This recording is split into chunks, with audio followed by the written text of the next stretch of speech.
All right, y'all, it's Two Brains, Three Eyes, and I'm back with another video. So we're going to be getting into why unattractive women are so aggressive in the workplace for absolutely no reason. No. I'm not going to say that for absolutely no reason. There is a reason, because you're in your awesomeness and she's not. So you ever walk into a job like all positive, respectful, you're minding your business, and somehow just one person, and some of you may be getting it from different angles, and it may not just be one person, but it may be multiple women, right? Somehow they instantly have a problem with you. You know, you didn't do anything, you know, you spoke politely, you tried being as nice as you possibly could be, you know, you stayed in your lane, but for one day you could just feel the energy, right? You know, the passive aggressive comments, you know, the fake smiles, the unnecessary criticism, oof, you know, the nitpicking. And if you've experienced this, I want to offer a perspective. Okay, so I will be your fairy god sister. How about that? Not the mother, because you know I don't want to seem old. Well, not that there's anything wrong with aging, but anyways, okay, fairy god sister. All right. So a lot of workplace aggression has very little to do with you. All right. So I need you to stick that in your brain. It has nothing to do with you. So it has everything to do with what your presence triggers inside insecure people. All right. And sometimes people aren't attacking you because you did something wrong. You know, they're just attacking what you represent. You know, you have you have confidence, you have beauty, oh, and you may have youth. And when I say unattractive women, most of the time it's from older women, older unattractive women in the workplace. You know, you got charisma, you have energy, you know, you have potential, you know, you have attention, and they see how much attention you get, especially from men. You know, men who are, women who are male-centered are dangerous, especially if she's like past her prime. You know, she's fat, she's overweight, you know, no one's paying her attention, you know, she probably gets treated horribly, but that's not your problem, that's hers. But you also have peace. And some people can't stand, you know, seeing others. Some people can't stand seeing in others what they don't feel in themselves, if that makes sense. And this is especially obvious in environments where people already feel trapped in a way. Because if you think about it, a lot of people hate their jobs. You know, they're underpaid, overworked, stressed, you know, financially stuck, emotionally drained. Now put an insecure person in that environment. What happens? You know, they start looking for someone to project onto. And often they target the person who stands out the most, which is you. The person who gets attention without even trying. Right? The person customers like, the person management notices, the person who still has energy. And you may not notice this about yourself, but she does. You know, you're the person that hasn't been broken by the system yet. You know, you probably don't have a hard life like her. You're probably not masculine like her. And you eventually become somewhat of a mirror. And insecure people hate mirrors, right? Because mirrors reflect what they're avoiding. And maybe they see someone disciplined when they know they've let themselves go. Maybe they see someone confident when they secretly feel small. Maybe they see someone attractive and immediately compare. Maybe they see someone smart and feel threatened. So instead of improving themselves, they attack. So let me give some examples, right? So you got like a veteran coworker. So she's been there for like, let's say 15. Okay, yeah, we're gonna say she's been there for like 15 years, y'all. And she knows everything. She acts helpful at first. Then a new girl comes in, especially if she's fine. She's young, sharp, learns fast, and customers love her. Management compliments her. Suddenly the veteran coworker changes. Now she's withholding information. Now she's correcting small mistakes loudly. Whoo.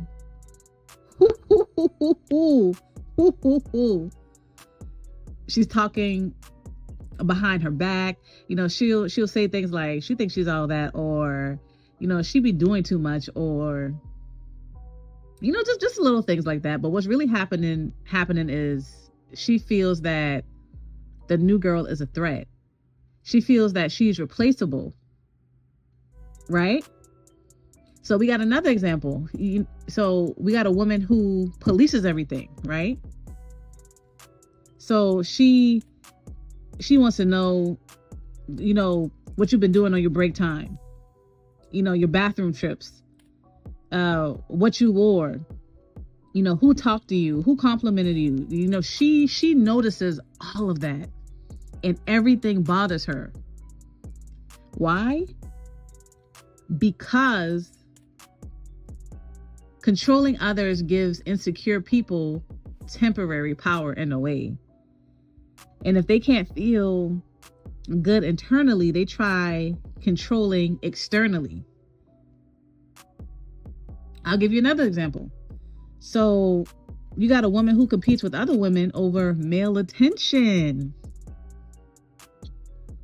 And this is going to happen a lot. So a male manager's around, or a male coworker, suddenly one woman becomes weirdly hostile to another. You just got cold energy, side comments, dismissiveness, not because of work, but because competition has just entered the room. And here's the thing that nobody likes talking about. Not all aggression is going to be loud. Some of the most aggressive people smile while doing damage, and they'll sabotage quietly, and they'll exclude you from conversations, leave you off emails, and pretend they forget to tell you something important. Or they'll weaponize professionalism that's low-key aggression. And honestly, sometimes that's worse than yelling, because now they can't play innocent, or now they can play innocent because they're not yelling. And we can go even deeper than that. Ask yourself, why do insecure people behave like this? Because pain seeks release.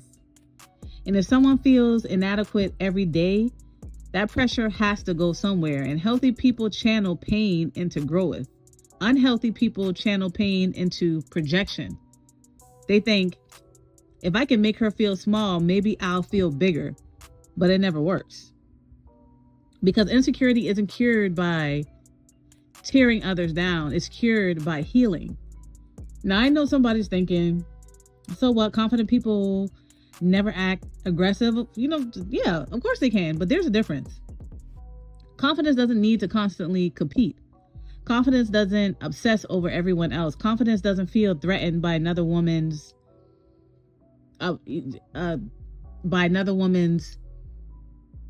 what do you call it? Y'all, I'm drawing the blank. You're not intimidated by another woman. A secure woman can say, oh, she's beautiful, she's smart, she's talented. And that doesn't diminish me. An insecure woman thinks your light steals hers. And that's the difference. And you're the one being targeted. And so don't automatically shrink yourself. A lot of people do this. They'll dim themselves down. They'll stop speaking, stop dressing nice, stop shining, stop being themselves, just to make insecure people feel a little bit more comfortable. But why? Why should your light be reduced because someone refuses to heal? And that's not your responsibility. You don't need to become smaller to fit into broken environments. And sometimes the hostility you experience is confirmation. Confirmation that your presence carries weight. Confirmation that people notice you. Yes, people notice you. confirmation that you trigger reactions. And no, that doesn't mean, become arrogant in a way. Just stay humble, stay kind, but stay aware. Not everyone clapping for you is happy for you. Not everyone smiling at you likes you. Workplaces can feel like high school with paychecks. You got jealousy, you got cliques, power, you got power games, territory, ego. And sometimes the most mature thing you can do is stop personalizing other people's dysfunction. And their aggression may have started before they met you. You just became the latest target. That's why emotional intelligence matters. Learn to observe energy, learn patterns, learn who feels safe, learn who moves a little funny. Because once you start to understand insecurity, so much behavior makes sense. And women, we have got to start familiarizing ourselves with this kind of energy. The constant nitpicking, the gossip, the hostility, the sabotage. It stops feeling random. You start seeing the wound underneath the behavior. And sometimes the truth is simple. Some people are deeply unhappy. And unhappy people often resent happy people. Especially when they see freedom in someone they don't feel, within themselves. So if you've been targeted at work, ask yourself something. Did I actually do something wrong, or did my presence expose something unresolved in them? And y'all, y'all are going to get this a lot from unattractive women. They make up most of the workplace. So you are a minority. Gather with other attractive women if you can, like yourself, because you're going to need like-minded women that are going through what you're going through. All right. Now remember, the problem isn't you. You're just the mirror. It's not your fault she don't like herself. It's not your fault that you're pretty. Remember that. So I want to hear you guys' story. Go ahead and drop it in the comment section below of the microaggressions at the workplace, what you had to deal with. Let me know, and then I'll see you in the next video.